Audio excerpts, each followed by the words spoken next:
Hi, Jeff Higley here with Hotel News Now. We're at the Hilton Extravaganza at Alice Conference for the launch of the True by Hilton brand. And with me is Alexandra Jaritz, the global head for True by Hilton.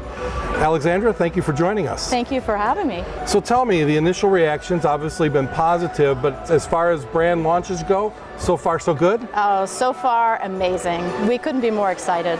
And what's the hook? What do you think people are grabbing onto the most at this early stage of the process? Well, I think, you know what, it's we're really disrupting this mid-scale segment. You know, a lot about what we've done is really looking at every element of the brand and saying, what do the guests want of today, but what do the guests want of the future?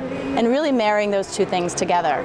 So it's revolutionizing the space. We have a 2,700 square foot lobby, which we call the Hive, with a lot of different zones where you can eat, play, work, or just hang out, where you can be by yourself, socially alone, or playing with others. So that's been one of the biggest disruptors so far. Talk a little bit about the need for a timeless element to a brand when you're launching it and you're talking about tomorrow. Yeah. How did you approach that with the True by Hilton brand? So from an architecture and design perspective, we were very, very purposeful.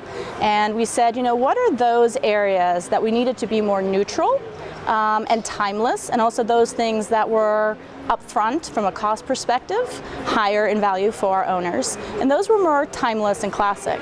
And then those things that are more spirited with our pops of color, be it through our furniture or through our paint colors, those are the areas that have shorter lifespan, and those were easily replaced. So we know it's going to be timeless today, and we can evolve it over time in a cost-efficient way for our owners. Now, my understanding is that a lot of that type of research was done internally.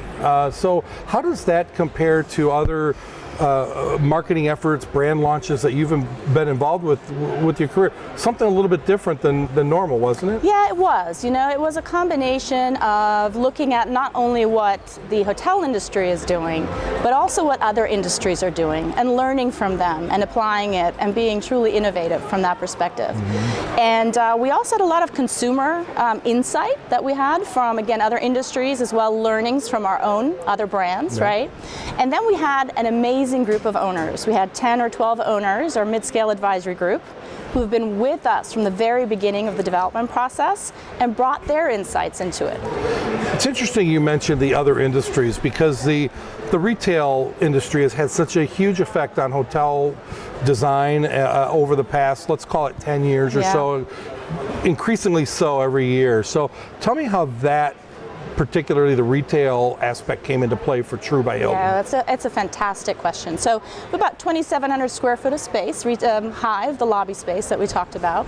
And so our food and beverage concept, when you take a look at it, we have a command center, which is really a re-envisioned front desk space, but then also integrated into the space, we have a retail concept. And so we looked at other retailers and said, how can we create an atmosphere through food and beverage, through the play zone, through our different zones, and really create a sense of place? The name itself, how did that come about?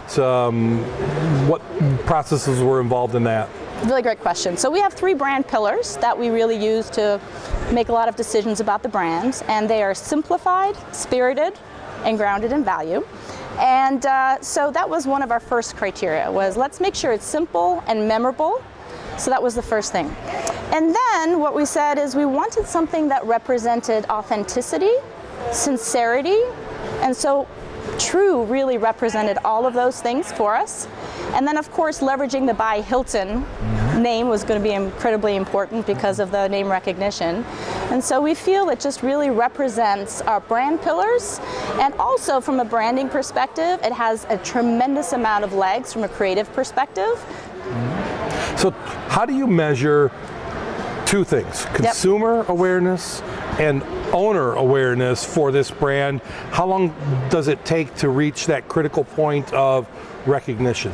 That's a great question. You know, I mean, I think the first part, our first objective for us is really to drive awareness for developers, right, for our owners, because we believe the faster we can get distribution and scale, that will obviously help us tremendously with driving brand awareness.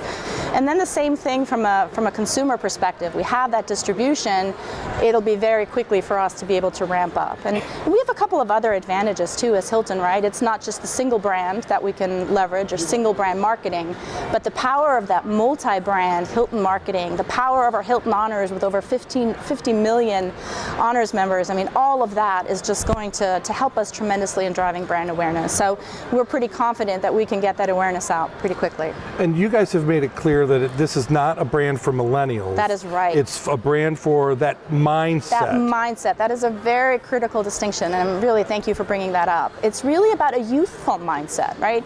You look at our images, you know, it's people from all different generations, right? It's boomers, it's millennials, it's Gen Xers, it's Gen Y, it's cross-generational, but they all share a very similar mindset, and it's being youthful. That's a big part of it. You see that spirit and that playfulness in our brand. But they also want value. They want a great bed, great breakfast, you know, served up in a fun, fresh, functional way. They want a great technology experience, so we've been very focused on that. But it's a mindset, and you know what? Regardless if you're a boomer or if you're millennial, a lot of us want the same things. And in terms of then just pulling it all together, making sure everything goes across all aspects of the brand from the global head's perspective, how do you do that? Trying to get it in play in a timely fashion, but not, you know, rushing it to get it out when it's not ready. So we've created a pretty thorough brand style guide out of the gate, and saying for every touch point, be it team members, be it consumers, be it developers, be it social media, here is how we talk as a brand. We don't talk, we sing, right? Here's how our logo needs to be used. Here's the messaging. Here's the type of photography. And by having that, and then having this team of experts who understand branding, right? We understand branding at Hilton. It's pretty easy to do. Okay, so you had me at sing. Do you have any notes that you want to sing about? I don't sing. I don't sing. We'll let the brand sing on its own, I think. So all of this at a price point around 90 to 100. Or so, yep, that's right. For a cost for the developers of about 85 grand. Yes. Or 85,000 a room That's without right. land. Correct. The mid-scale space, where can this go? How big can it get? You know what? We think this can be our biggest brand yet for Hilton. And that's a time commitment too. Does it scare you at all that, you know, we're hearing here at the conference that we might be at the peak? You know, when's that next downturn? Yeah, you know, it doesn't scare me, and I'll tell you why.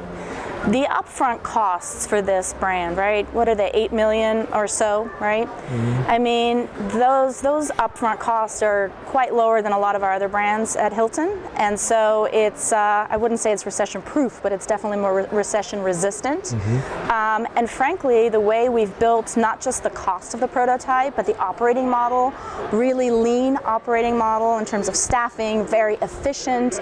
You know, we are confident this will have very compelling returns. Again, I think I had mentioned before, we've developed this from a return perspective to be comparable to a Hampton. It's a 98 key prototype, which we believe can scale down all the way to about 82 keys and all the way up to 130 keys without changing the front or back of house configuration. And we developed the prototype really with a goal of driving comparable returns to a Hampton, both in terms of a GOP level, but ultimately cost of capital. It's a natural fit. As you know, Hampton Inn and Suites is about $120 ADR right now. And so for us, this is a beautiful place to position True by Hilton right underneath Hampton. There's a nice space there for us, so very excited. Very good. Alexandra Jaritz, Global Head for True by Hilton. Thank you so much for being with us. Thank you, Jeff. It's a Best of pleasure. luck. Thank My you so pleasure. much. Thank you.